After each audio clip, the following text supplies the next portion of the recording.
आज है मेरे पास ये CPU फैन। इस CPU फैन को मैं आज रिपेयर करने वाला हूँ।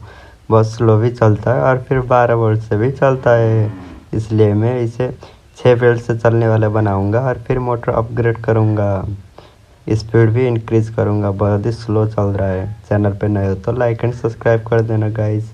चलो वीडियो शुरू करते हैं, वीडियो को एंड तक देखना।